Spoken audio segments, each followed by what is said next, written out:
be available anywhere you look. Trash. Ako po si Mario Magari Jr., isang assemblage artist. Using mga recycled metals from automotive discards, mga appliances, computers, housewares, basta kung anong materials na pwedeng gawin para mabuo as an artwork. Nag-start ko dito, accidentally lang. Nagawa ko ng isang artwork, isang piraso from my own scrap sa shop. Nung nakita ng mga tao na maganda yung ginawa, may mga nagpagawa. Nagawa ako ng ilang piraso na ibenta, doon siya nag-start. His passion for assemblage art just started recently. Prior to this major career shift, he worked in a job that had little to do with personal creativity. Yung welding shop ko, siguro nag-start yun 1995 when I got back from Saudi Arabia. Nagtayo ako ng maliit na construction company na mga bahay-bahay, repair. Kasama na yung mga grills, gates. Tumigil ako paggagawa ng mga gates 2011 when I found metal assemblage. And this is what he fell in love with. This passion for assemblage art came with the speed and force of a tropical monsoon, and he took to it like a seasoned professional. Karamihan ng gawa ko, 3D siya talaga eh. Meron akong mga maliliit at may mga life-size sculptures depicting kung ano-anong mga bagay na nakikita ko sa araw-araw din. Mula sa mga hayop, mga tanawin, sasakyan. Tsaka iba yung mismong mga nagpapagawa na yung nagbibigay ng idea ko ano yung gusto nila. Pala yung unang kong gawa. Ito yung pinaka-start ng lahat.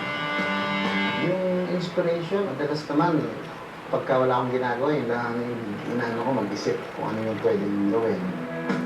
Sa nature, marami kasi karamihan mga gawa ko puno, tsaka mga hayop. Creating fantastically intricate pieces of work at a breakneck pace, Ram depends solely on the availability of his chosen medium, that of recycled metal scraps. Scrap metal kasi parang unlimited dito sa atin eh. Number one, sobrang dami yung nakatambak, sobrang walang pumapansin. Yung metal na kinakalawang, diba, napakahirap i-dispose, napakahirap tunawin. Pero dito, kapag ginamit ko siya, hindi na siya antayin yung kalawangin. Sila mismo yung nag-aalaga din sa sculpture. Ang sarap tingnan yung dating nakatambak, biglang magkakaroon siya ng value. Masaya ka kasi na-appreciate ng mga tao. Hindi kayang bayaran ng pera. His creative output over the past 2 years has been a floodgate of pieces that have now found themselves in the rooms of personal collectors, major museums, hotel and building lobbies, and the like. Merong personal collection ng mga collectors. Sila pag nag-collect siguro 1 hanggang 3 piraso. Pagka nagustuhan po ito yung mga bagong labas, hanggang 5. Yung malalaking pieces nasa mga opisina ng mga businessman. Tapos meron lang mga installation work na pailan-ilan maliliit na katuntaman. Yung malaki hindi pa lumalabas, kailangan gawa pa lang. From miniature pieces to life-size sculptures, Ram's collections are wide and varied. His inspiration comes from his outlook on where else? Nature. Kahit nung bata ako, talagang gusto ko yung mga outdoor, gusto ko yung halaman, gusto ko yung puno. So kasama din yung sa lagi kong ginagawa eh. Sculpture ko, hindi nawawala ng mga trees, ng mga depicting natures. Looking at his body of work, one will see that his affinity for nature goes hand in hand with his chosen medium. Yung kasing ginagawa ko, nag-base siya talaga dun sa mga available na materials. So kung marami kang scraps, marami kang makukuhang discard na materials, madali siyang buuin. Tapos nasa tamang mood ka pa. Kasi ang pag gumawa, diretso eh. Hanggat maaari, pag binitiwan mo, tapos na siya. Ang scrap metals madami, from libre hanggang doon sa junk shop na pwede mong kuhanan. Yung mga libre, yung mga binibigay sa akin ng mga kaibigan kong may tangger, tapos yung mga sira nilang computer sa bahay, yun yung mga nakukuha ko ng libre. Pero yung ibang scraps, nagagaling sila sa mga junk shops, tapos sa katayan ng lumang sasakyan. Pero syempre, mura siya kasi talagang scraps, junk mo siya. Though scrap metal is his primary medium, He does dabble in other forms of recycled materials. He is a trash connoisseur, if you will. Nothing escapes his eyes or his hands.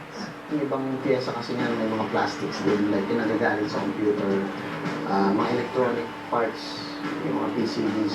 Gusto masali na yan. Malaking porsyento lang yung metal kaya sa plastics. Pero actually, kahit plastic, may sarili rin siyang character.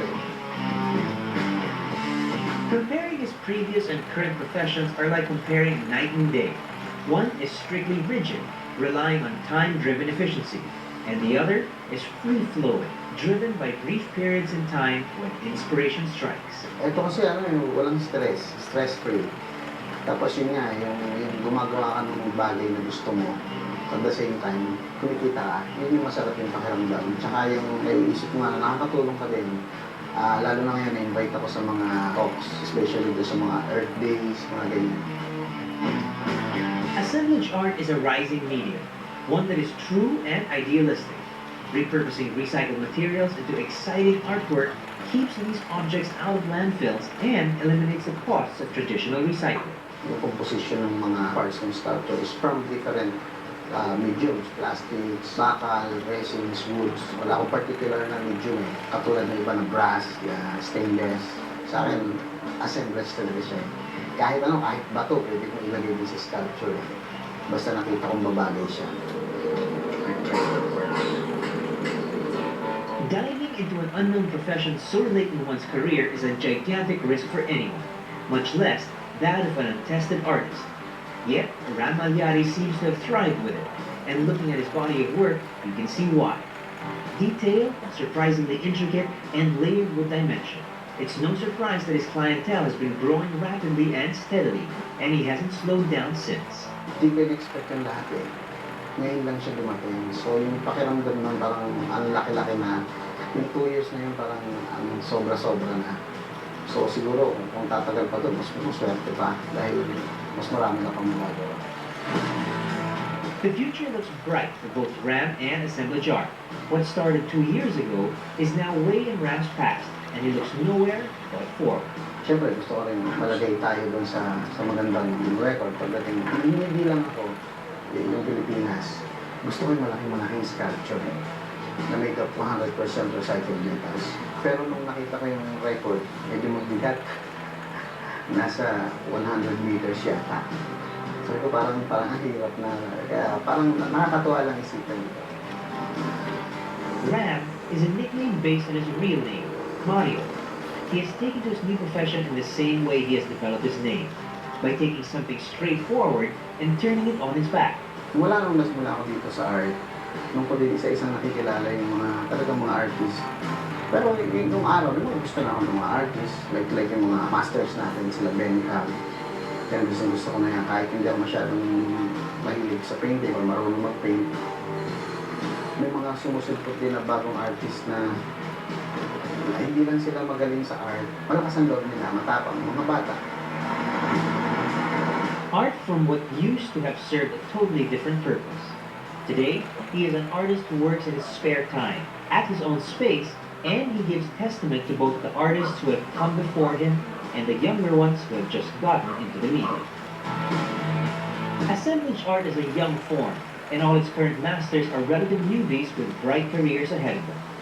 And this bodes well for both the Philippines and the environment in general.